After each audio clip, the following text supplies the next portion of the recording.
ਸਤਨਾਮ ਸ਼੍ਰੀ ਵਾਹਿਗੁਰੂ ਸਾਹਿਬ JIO. ਪਰਮ ਸਨਮਾਨਯੋਗ ਗੁਰੂ ਰੂਪ ਗੁਰੂ ਖਾਲਸਾ ਸਾਧ ਸੰਗਤ ਜੀ, ਵਾਹਿਗੁਰੂ ਜੀ ਕਾ ਖਾਲਸਾ, ਵਾਹਿਗੁਰੂ ਜੀ ਕੀ ਫਤਿਹ। ਭਗਤ ਕਬੀਰ ਸਾਹਿਬ ਜਿਨ੍ਹਾਂ ਦਾ ਨਿਵਾਸ ਕਾਸ਼ੀ ਦੇ ਵਿੱਚ ਸੀ, ਪਰਮੇਸ਼ਰ ਦੀ ਬੰਦਗੀ ਦਾ ਆਪ ਨੂੰ ਤਾਂ ਗੂੜਾ ਰੰਗ ਚੜ੍ਹਿਆ ਹੀ ਸੀ। ਕਬੀਰ ਸਾਹਿਬ ਜੀ ਨੇ 7 ਲੱਖ ਪ੍ਰਾਣੀਆਂ ਨੂੰ ਨਾਮ ਦਾ ਰੰਗ ਲਾ ਕੇ ਪਰਮੇਸ਼ਰ ਨਾਲ ਜੋੜ ਦਿੱਤਾ। ਜਦੋਂ ਇਹਨਾਂ ਦਾ ਸੁਭਾਅ ਪਰਮੇਸ਼ਰ ਦੇ ਨਾਲ ਮਿਲ ਗਿਆ ਤਾਂ ਪਰਮੇਸ਼ਰ ਕਬੀਰ ਸਾਹਿਬ ਜੀ ਦੇ ਮਗਰ ਮਗਰ ਹਰ ਪਲ, ਹਰ ਥਾਂ, ਹਰ ਮੁਸ਼ਕਿਲ ਵਿੱਚ ਸਹਾਇਤਾ ਕਰਦੇ ਰਹੇ। ਕਬੀਰ ਸਾਹਿਬ ਜੀ ਦੀ ਜਦੋਂ ਤਨ ਹੰਗਤਾ ਨਾਸ਼ ਹੋ ਗਈ ਤਾਂ ਸਮੇਤ ਤਨ ਮਨ ਧਨ ਪਰਿਵਾਰ ਸਭ ਕੁਝ ਪਰਮੇਸ਼ਰ ਦਾ ਹੀ ਮੰਨਣਾ ਕੀਤਾ। ਐਸੀ ਅਵਸਥਾ ਬਣ ਗਈ ਕਿ ਮਨ ਬਿਲਕੁਲ ਸ਼ੁੱਧ ਹੋ ਗਿਆ ਤੇ ਐਸਾ ਨਿਰਮਲ ਹੋਇਆ ਜੈਸੇ ਗੰਗਾ ਦਾ ਨੀਰ ਪਵਿੱਤਰ ਮੰਨਿਆ ਹੈ।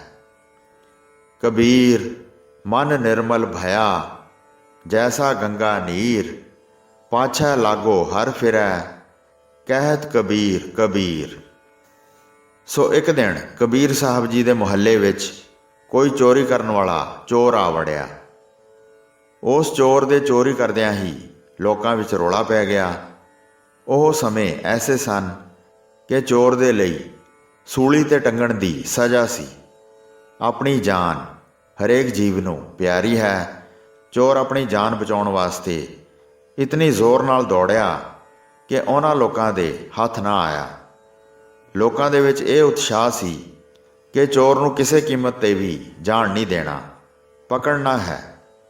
ਨੌਜਵਾਨ ਗੱਭਰੂ ਚੋਰ ਦਾ ਪਿੱਛਾ ਕਰਨ ਲਈ ਪੂਰਾ ਤਾਣ ਲਾ ਕੇ ਦੌੜੇ। ਉਹਨਾਂ ਦੇ ਪਿੱਛੇ ਬਾਕੀ ਸਾਰੇ ਲੋਕ ਸਨ। ਬੜਾ ਭਾਰੀ ਰੌਲਾ ਪੈ ਗਿਆ। ਮਦਦ ਲਈ ਸਿਪਾਹੀ ਆ ਗਏ।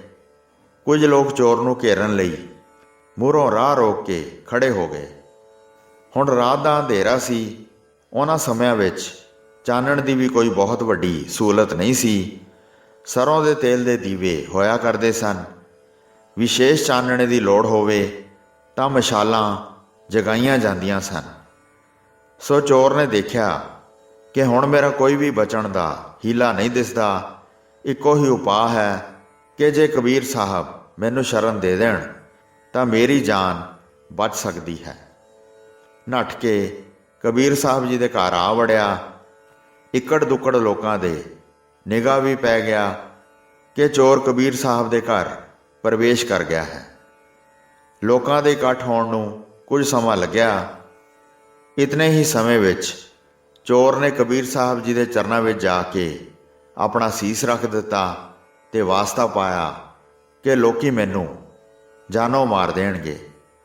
ਭਗਤ ਜੀ, ਮੈਂ ਚੋਰ ਹਾਂ, ਮੇਰੀ ਜਾਨ ਬਚਾਓ।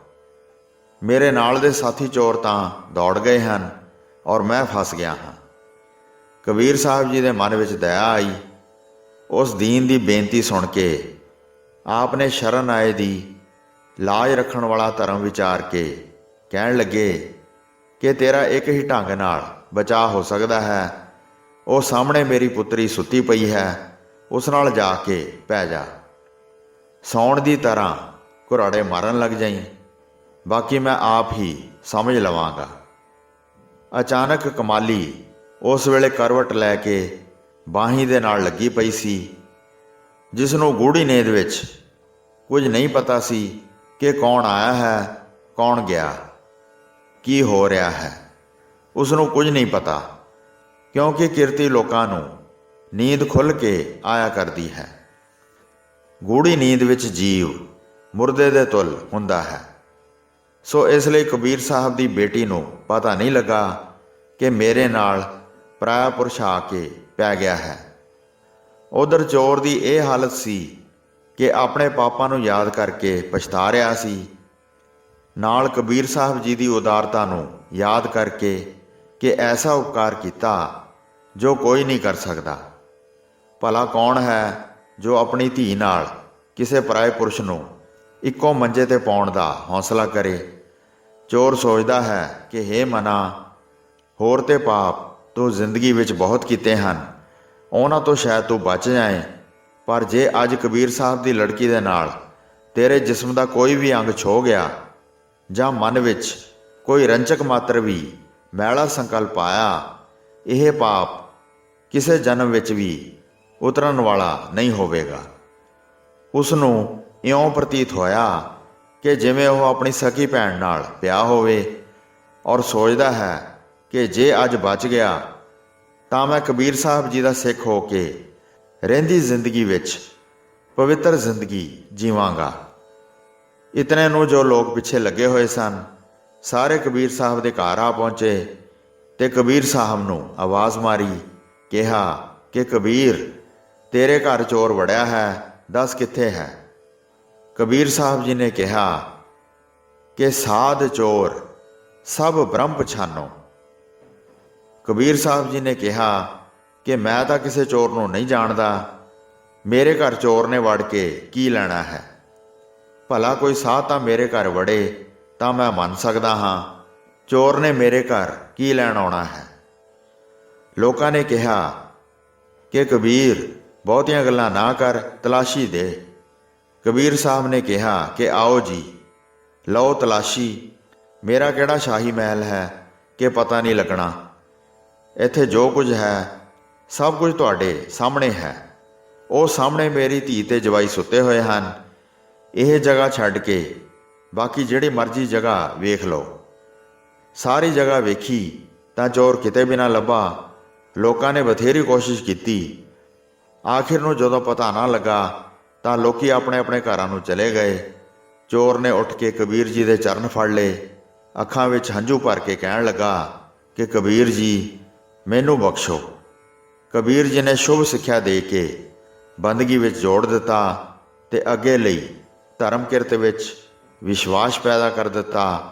ਰਾਤ ਕੱਟੀ ਤਾਂ ਜਦੋਂ ਚੋਰ ਸਵੇਰ ਨੂੰ ਜਾਣ ਲੱਗਾ ਤਾਂ ਕਬੀਰ ਸਾਹਿਬ ਜੀ ਨੇ ਕਿਹਾ ਕਿ ਭਾਈ ਮੈਂ ਆਪਣੀ ਜ਼ੁਬਾਨ ਤੇ ਤੈਨੂੰ ਜਵਾਈ ਕਹਿ ਚੁੱਕਾ ਹਾਂ, ਇਸ ਲਈ ਮੇਰੀ ਧੀ ਹੁਣ ਤੇਰੀ ਹੋ ਚੁੱਕੀ ਹੈ। ਕਬੀਰ ਜੀ ਨੇ ਆਪਣੀ ਧੀ ਉਸੇ ਨੂੰ ਵਿਆਹ ਦਿੱਤੀ। ਜਦੋਂ ਇਹ ਗੱਲ ਦਾ ਲੋਕਾਂ ਨੂੰ ਪਤਾ ਲੱਗਾ ਤਾਂ ਲੋਕਾਂ ਨੇ ਬੜਾ ਅਪਜਸ ਕੀਤਾ, ਜੈਸਾ ਕਿ ਪੰਥ ਪ੍ਰਕਾਸ਼ ਵਿੱਚ ਜ਼ਿਕਰ ਆਇਆ ਹੈ, ਸੰਤਨ ਹਿਤ ਵੇਚੀ ਨਿਜ ਧੀਆ, ਚੋਰ ਸਵਾਲ ਦਿਓ ਸੰਗ ਧੀਆ। ਸੋ ਇਸ ਪ੍ਰਕਾਰ ਜਿਵੇਂ ਰੱਬ ਦੀ ਸ਼ਰਨ ਕੋਈ ਅਪਰਾਧੀ ਆ ਜਾਵੇ, ਉਹ ਉਸ ਦਾ ਪਰਦਾ ਢੱਕਦਾ ਹੈ, ਤਾਂ ਰੱਬ ਦੇ ਪਿਆਰੇ ਵੀ ਉਸੇ ਤਰ੍ਹਾਂ ਔਗਣ ਨਹੀਂ ਦੇਖਦੇ, ਸਗੋਂ ਅਪਰਾਧੀਆਂ ਦੇ ਵੀ ਪਰਦੇ ਢੱਕਦੇ ਹਨ।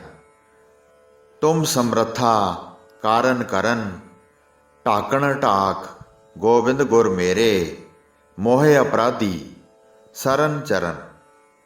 ਗੁਰਬਾਣੀ ਦੀ ਇਸ ਪਾਵਨ ਤੁਕ ਅਨੁਸਾਰ ਪਰਮੇਸ਼ਰ ਵੱਲੋਂ ਜੀਵਾਂ ਦੇ ਢੱਕਣ ਵਾਲੇ ਸੁਭਾਅ ਨੂੰ ਚੇਤੇ ਕਰਦਿਆਂ ਇਹ ਭਾਵਨਾ ਪ੍ਰਗਟਾਈ ਹੈ ਕਿ ਹੇ ਵਾਹਿਗੁਰੂ, ਆਪ ਸਦਾ ਹੀ ਪਾਪੀਆਂ ਦੇ ਪਰਦੇ ਢੱਕਣ ਵਾਲੇ ਹੋ। ਸੋ ਜਦੋਂ ਕਿਸੇ ਸੰਤ ਭਗਤ ਦਾ ਪਰਮੇਸ਼ਰ ਨਾਲ ਮਿਲਾਪ ਹੋ ਜਾਂਦਾ ਹੈ, ਫਿਰ ਉਹ ਰੱਬੀ ਸੁਭਾਅ ਵਿੱਚ ਹੀ ਜ਼ਿੰਦਗੀ ਬਤੀਤ ਕਰਦਾ ਹੈ। ਮਿਲਾਪ ਹੁੰਦਾ ਹੀ ਤਾਂ ਹੈ ਜੇ ਸੁਭਾਅ ਮਿਲੇ। ਸੁਭਾਅ ਦੇ ਨਾਮ ਮਿਲਣ ਤੇ ਜੇ ਮਿਲਾਪ ਹੋ ਵੀ ਜਾਏ ਤਾਂ ਨਿਭਿਆ ਨਹੀਂ ਕਰਦਾ। ਇਸ ਦੀਆਂ ਸੈਂਕੜੇ ਸੰਸਾਰੀ ਮਿਸਾਲਾਂ ਦਿੱਤੀਆਂ ਜਾ ਸਕਦੀਆਂ ਹਨ। ਸੁਭਾਅ ਨਾ ਮਿਲਣ ਤੋਂ ਨੇੜੇ ਦਾ ਰਿਸ਼ਤਾ ਜੋ ਪਿਓ ਪੁੱਤਰ ਦਾ ਹੈ ਉਹ ਵੀ ਅਲੱਗ-ਅਲੱਗ ਹੋ ਜਾਂਦੇ ਹਨ। ਭਰਾ ਨਾਲੋਂ ਭਰਾ ਸੁਭਾਅ ਨਾ ਮਿਲਣ ਤੇ ਅਲੱਗ ਹੋ ਜਾਂਦਾ ਹੈ। ਪਤੀ ਪਤਨੀ ਦੇ ਸੁਭਾਅ ਨਾ ਮਿਲਣ ਤੋਂ ਸਦਾ ਲਈ ਤੋੜੇ ਵਿਛੋੜੇ ਹੋ ਜਾਂਦੇ ਹਨ। ਸਿਰਫ ਕਾਰਨ ਸੁਭਾਅ ਨਾ ਮਿਲਣ ਦਾ ਹੀ ਹੈ। ਗੁਰਮੁਖ ਤੇ ਮਨਮੁਖ ਇੱਕ ਅਲੱਗ-ਅਲੱਗ ਦੋ ਸੁਭਾਅ ਹੀ ਹਨ। ਇਹਨਾਂ ਦਾ ਮਿਲਾਪ ਨਹੀਂ ਹੋ ਸਕਦਾ, ਬਲਕਿ ਗੁਰਮੁਖ ਦਾ ਗੁਰਮੁਖ ਨਾਲ, ਮਨਮੁਖ ਦਾ ਮਨਮੁਖ ਨਾਲ ਸੁਭਾਅ ਹਮੇਸ਼ਾ ਹੀ ਰਲਦਾ ਹੈ। ਸੋ ਇਸੇ ਤਰ੍ਹਾਂ ਪਰਮਾਤਮਾ ਉਤਨੀ ਦੇਰ ਕਿਵੇਂ ਮਿਲੇ ਜਿਤਨੀ ਦੇਰ ਪਰਮਾਤਮਾ ਦੇ ਸੁਭਾਅ ਵਰਗਾ ਜੀਵ ਦਾ ਸੁਭਾਅ ਨਹੀਂ ਹੋ ਜਾਂਦਾ। ਜਿਸ ਦਿਨ ਸੁਭਾਅ ਪਰਮਾਤਮਾ ਦੇ ਸੁਭਾਅ ਵਰਗਾ ਜੀਵ ਦਾ ਹੋ ਜਾਂਦਾ ਹੈ ਤਾਂ ਪਰਮਾਤਮਾ ਲੱਭਣਾ ਨਹੀਂ ਪੈਂਦਾ, ਖੁਦ ਪਰਮਾਤਮਾ ਉਸ ਨੂੰ ਲੱਭਦਾ ਹੈ ਔਰ ਆ ਕੇ ਮਿਲ ਜਾਂਦਾ ਹੈ। ਪਰਮਾਤਮਾ ਦਾ ਸੁਭਾਅ ਹੈ ਕਿ ਜੀਵਾਂ ਦੇ ਔਗਣ ਦੇਖ ਕੇ ਵੀ ਪਰਦੇ ਢੱਕਦਾ ਹੈ। ਜੋ ਉਸ ਵਾਹਿਗੁਰੂ ਨਾਲ ਜੁੜੇ ਹਨ ਉਹ ਵੀ ਜੀਵਾਂ ਦੇ ਔਗਣਾਂ 'ਤੇ ਪਰਦਾ ਪਾਉਂਦਾ ਹੈ। ਹੋਈਆਂ ਭੁੱਲਾਂ ਚੁੱਕਾਂ ਦੀ ਖਿਮਾ ਬਖਸ਼ਣੀ ਜੀ। ਦਾਸ ਨੂੰ ਆਗਿਆ ਦਿਓ। ਵਾਹਿਗੁਰੂ ਜੀ ਕਾ ਖਾਲਸਾ, ਵਾਹਿਗੁਰੂ ਜੀ ਕੀ ਫਤਿਹ।